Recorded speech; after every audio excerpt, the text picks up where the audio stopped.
कलयुग हिंदू धर्म में 4 युगों में से एक है, जिसमें वर्तमान समय चल रहा है। कलयुग की अवधि 4,32,000 वर्ष होती है, जिसमें पहले से अंतिम तक कई घटनाएं होती हैं और धार्मिक ग्रंथों में इसका विवरण दिया गया है।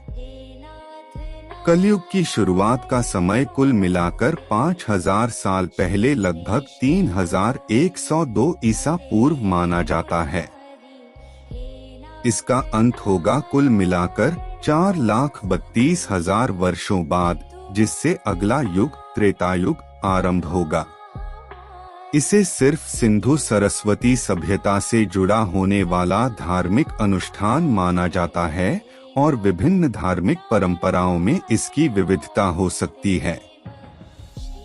कुछ लोग इसे एक आध्यात्मिक युग के रूप में भी देख सकते हैं, जिसमें मानवता को धार्मिक और आध्यात्मिक उन्नति की दिशा में कार्रवाई करने का हव। कलयुग कब तक रहेगा? ChatGPT। कलयुग की अवधि कुल मिलाकर 4,32,000 वर्ष होती है, जो पुनः आगामी युग त्रेतायुग के साथ मिलकर 4 युगों को एक महायुग बनाती है। कलयुग का आरंभ समयक्त से लगभग 5,000 वर्ष पूर्व हुआ था। कलयुग की समाप्ति के बाद एक और युग त्रेतायुग शुरू होगा। इस प्रकार 4 युगों का चक्र समाप्त होकर फिर से नया चक्र आरंभ होगा। यह धार्मिक और कल्पनात्मक अनुसंधान के आधार पर है और विभिन्न हिंदू धार्मिक परंपराओं में इसके विविधता हो सकती है। हिंदू धर्म के ग्रंथों में इस विषय पर विभिन्न विचार हैं और यह विशेष रूप से आध्यात्मिक और सिद्धांतिक परंपराओं में महत्वपूर्ण है। कलयुग में क्या क्या हो सकता है? हिंदू धर्म के अनुसार कलयुग में विभिन्न धार्मिक, सामाजिक और मानवता के पहलुओं में कई घटनाएं हो सकती हैं, जो धार्मिक ग्रंथों में वर्णित हैं। यहाँ कुछ संभावनाएं हैं। धार्मिक उत्थान और पतन। कलयुग में धर्म का अस्तित्व कम होता है और अधर्म प्रायः बढ़ता है। हर्षवर्धन, शोक और भय की अवस्था के कारण लोग धार्मिक अदार्थ की भूमिका में परिणत हो सकते हैं। वृद्धि और अधिकारिता की भूमिका। कलयुग में लोगों का ज्ञान, दैहिक शक्ति और आयु में कमी होती है, लेकिन उनकी बुद्धिमत्ता वृद्धि कर सकती है। शक्ति के क्षेत्र में बढ़ती अधिकारिता भी हो सकती है। युद्ध और असुरी शक्तियाँ। कलयुग में युद्ध और आतंकवाद की अधिक संभावना होती है और असुरी शक्तियाँ अपनी ऊर्जा बढ़ा सकती हैं। धर्मांतरण और सनातन धर्म की स्थापना। कलयुग में सनातन धर्म के प्रति लोगों का अधिक आकर्षण हो सकता है और धर्मांतरण की प्रक्रिया हो सकती है। सामाजिक असमानता। लोगों के बीच सामाजिक असमानता बढ़ सकती है और विभिन्न सामाजिक वर्गों के बीच विरोध और असमंजस बढ़ सकता है।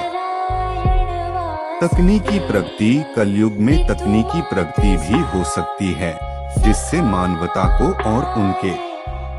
कलयुग हिंदू धर्म में 4 युगों में से एक है, जिसमें वर्तमान समय चल रहा है। कलयुग की अवधि 4,32,000 वर्ष होती है, जिसमें पहले से अंतिम तक कई घटनाएं होती हैं और धार्मिक ग्रंथों में इसका विवरण दिया गया है। कलयुग की शुरुआत का समय कुल मिलाकर 5,000 साल पहले लगभग 3,102 ईसा पूर्व माना जाता है। इसका अंत होगा कुल मिलाकर 4,32,000 वर्षों बाद, जिससे अगला युग त्रेतायुग आरंभ होगा। इसे सिर्फ सिंधु सरस्वती सभ्यता से जुड़ा होने वाला धार्मिक अनुष्ठान माना जाता है और विभिन्न धार्मिक परंपराओं में इसकी विविधता हो सकती है।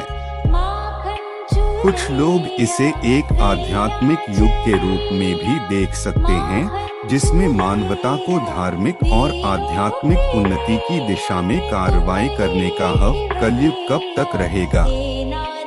ChatGPT। कलयुग की अवधि कुल मिलाकर 4,32,000 वर्ष होती है, जो पुनः आगामी युग त्रेतायुग के साथ मिलकर 4 युगों को एक महायुग बनाती है। कलयुग का आरंभ समय से लगभग 5,000 वर्ष पूर्व हुआ था। कलयुग की समाप्ति के बाद एक और युग त्रेतायुग शुरू होगा। इस प्रकार 4 युगों का चक्र समाप्त होकर फिर से नया चक्र आरंभ होगा। यह धार्मिक और कल्पनात्मक अनुसंधान के आधार पर है और विभिन्न हिंदू धार्मिक परंपराओं में इसके विविधता हो सकती है। हिंदू धर्म के ग्रंथों में इस विषय पर विभिन्न विचार हैं और यह विशेष रूप से आध्यात्मिक और सिद्धांतिक परंपराओं में महत्वपूर्ण है। कलयुग में क्या क्या हो सकता है? हिंदू धर्म के अनुसार कलयुग में विभिन्न धार्मिक, सामाजिक और मानवता के पहलुओं में कई घटनाएं हो सकती हैं, जो धार्मिक ग्रंथों में वर्णित हैं। यहाँ कुछ संभावनाएं हैं। धार्मिक उत्थान और पतन। कलयुग में धर्म का अस्तित्व कम होता है और अधर्म प्रायः बढ़ता है। हर्षवर्धन, शोक और भय की अवस्था के कारण लोग धार्मिक पदार्थ की भूमिका में परिणत हो सकते हैं। वृद्धि और अधिकारिता की भूमिका। कलयुग में लोगों का ज्ञान, दैहिक शक्ति और आयु में कमी होती है, लेकिन उनकी बुद्धिमत्ता वृद्धि कर सकती है।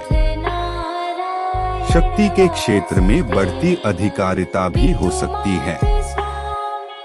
युद्ध और असुरी शक्तियाँ। कलयुग में युद्ध और आतंकवाद की अधिक संभावना होती है और असुरी शक्तियाँ अपनी ऊर्जा बढ़ा सकती हैं। धर्मांतरण और सनातन धर्म की स्थापना। कलयुग में सनातन धर्म के प्रति लोगों का अधिक आकर्षण हो सकता है और धर्मांतरण की प्रक्रिया हो सकती है। सामाजिक असमानता। लोगों के बीच सामाजिक असमानता बढ़ सकती है और विभिन्न सामाजिक वर्गों के बीच विरोध और असमंजस बढ़ सकता है। तकनीकी प्रगति। कलयुग में तकनीकी प्रगति भी हो सकती है, जिससे मानवता को और उनके